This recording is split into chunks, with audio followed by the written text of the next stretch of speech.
Hello dear students, welcome back to my channel physics SPC. Alternating current का एक question. Consider the LR circuit shown in the figure.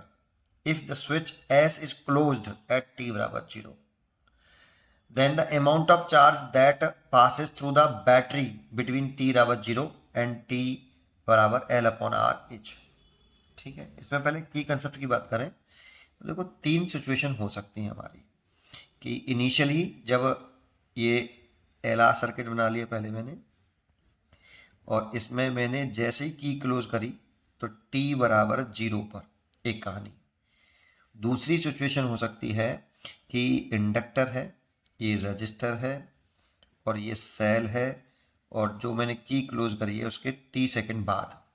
और तीसरी situation हो सकती है कि ये इंडक्टर है और ये रजिस्टर है और ये सेल है, लॉन्ग टाइम इंटरवल बाद t टेंस टू इन्फिनिटी लिखा है। ठीक है, ये तीन सिचुएशन हो सकती है। इस वाली सिचुएशन में जो करंट फ्लो करती है इंडक्टर में, ये आई की जो वैल्यू होती है P current, maximum current 1 minus ई माइनस आर टी बटे एल, ये होता है। इसको चाहो तो इसको ऐसे भी लिख सकते हो आप, आई बराबर आई नॉट 1 माइनस ई टी, और आर को नीचे ले आओ माइनस का, एल अपॉन आर, और इस एल अपॉन आर को टाइम कांस्टेंट बोलते हैं हम, टाउ। ऐसे तो मैं तो यही ले लेता हूँ। अच्छा, अब इस फॉर्मूले में ये मैक्सिमम करंट होती है, ये आई नॉट, इसकी वैल्यू इस जगह पर होती है। अगर ये वी है और इसका रेजिस्टेंस आर है तो इसकी वैल्यू होती है आई नॉट की वी अपॉन आर।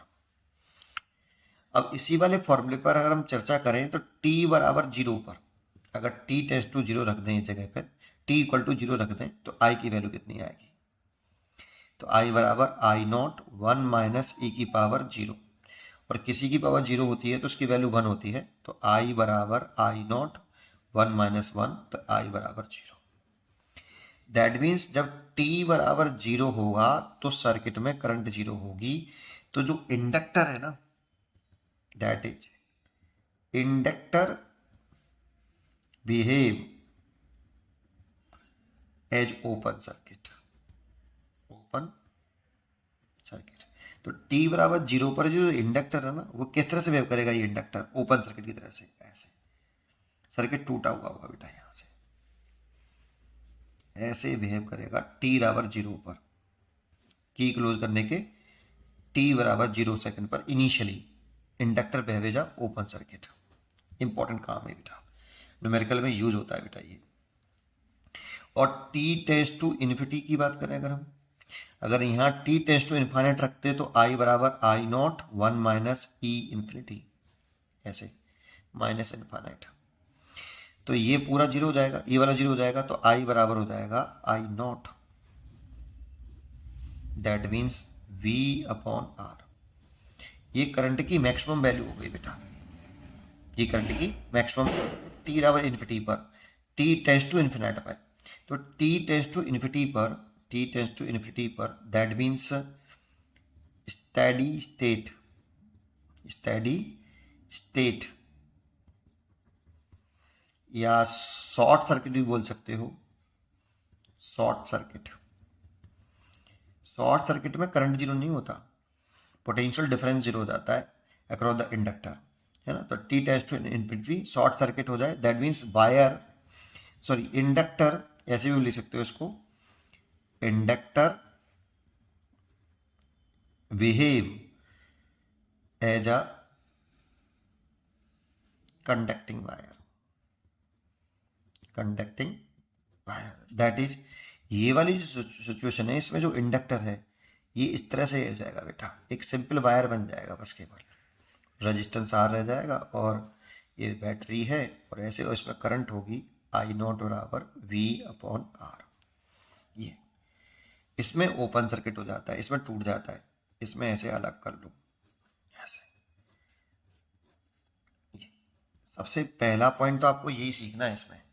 अब इस क्वेश्चन को करते हैं हम, इस क्वेश्चन को आप करते हैं, कुछ नहीं है इसमें। अब तो हमसे तो जो पूछ रहा है ना वो इंटरमीडिएट स्टेट है बेटा, ये वाली तो हम करंट जानते हैं I इक्वल टू कितना, I naught 1 minus E minus R T by L.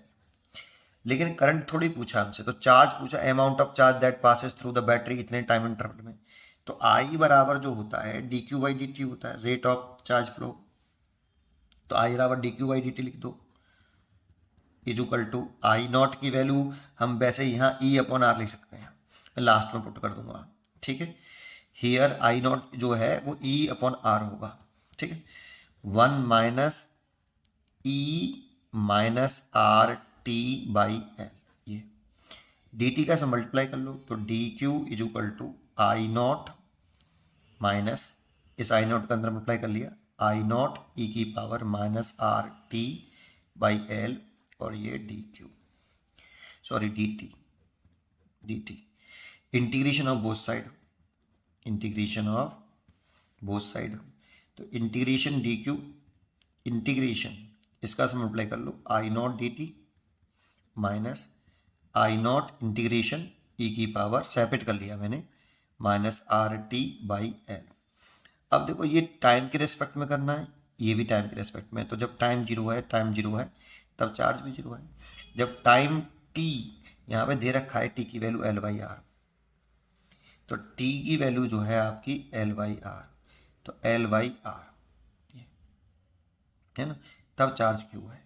तो डी क्यू का इंटीग्रेशन तो क्यू होगा, लिमिट रखेंगे क्यू माइनस के जीरो, तो क्यू आ जाएगा, is equal to I naught तो कांस्टेंट टर्म है जिसकी वैल्यू है ई अपॉन आर, लिख देता हूँ ई अपॉन आर ही लिख देता हूँ। इस आई नॉट की वैल्यू है आपकी ई अपॉन आर, अभी बताई थी मैंने आपको, जो पीक करंट होती है इसकी वैल्यू आती है, आई नॉट की जो वैल्यू होती है वो वी अपॉन आर आती है, ठीक। चलिए अब ज़रा समझते हैं, यहाँ पे होता ही वी अपॉन आर होता है बेटा ये, ठीक है। तो ये ई अपॉन आर है। डी टी, अगर हम यहाँ पर डी टी की बात कर रहे हैं तो डी टी का इंटीग्रेशन हो गया टी और लिमिट हो गई जीरो से L upon R minus E upon R, और इसका इंटीग्रेशन करें अगर हम, इसको इंटीग्रेट कर लो बेटा, ई की पावर माइनस का आर टी बाई एल को इंटीग्रेट कर रहे हैं, देखो डी टी, तो मैं माइनस के आर टी बाई एल को एक्स लेट कर लूँ, इसको डिफरेंशिएट करूं पहले, R upon L D T बराबर डी एक्स, तो मैं डी टी की जगह पे पुट कर सकता हूं डी एक्स बटे माइनस के आर बाई एल, तो मैंने इसको पुट किया, इसकी जगह पे पहले लिख लिया ई की पावर एक्स, इसकी जगह पे एक्स लिख लिया, और डी टी की जगह पे लिख दिया डी एक्स ओवर माइनस का are by L.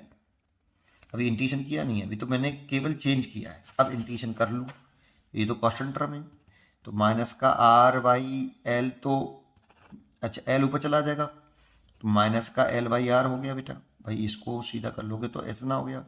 E x D x का इंटीग्रेशन क्या होता है, ई एक्स, और माइनस के एल बाई आर, एक्स की वैल्यू पुट कर दूँ दोबारा से, तो एक्स की वैल्यू वापस लौटा दूँ, तो माइनस के आर टी बाई एल, इतना आया बेटा। तो इसका इंटीग्रेशन आ रहा है तो माइनस माइनस प्लस हो जाएगा, और ये हो जाएगा एल अपॉन आर ई की पावर माइनस के आर टी ओवर एल, और लिमिट आ जाएगी इसकी जीरो से L by are,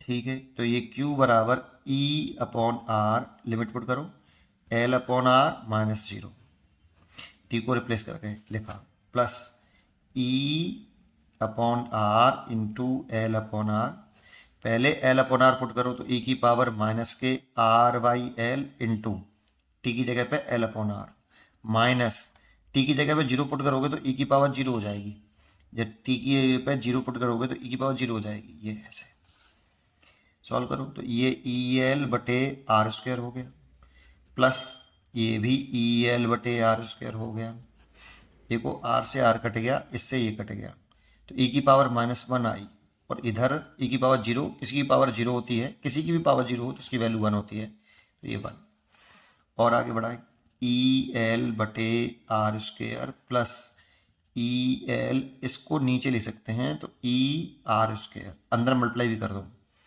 minus E L बटे आर स्क्वायर, इससे तो ये कट गए, तो ये जो वैल्यू आ रही है वो ई एल बटे ई आर स्क्वायर आ रही है। जो ई होता है इसकी वैल्यू बहुत बड़ी होती है, बट अप्रॉक्सीमेट 2.7 के करीब होती है।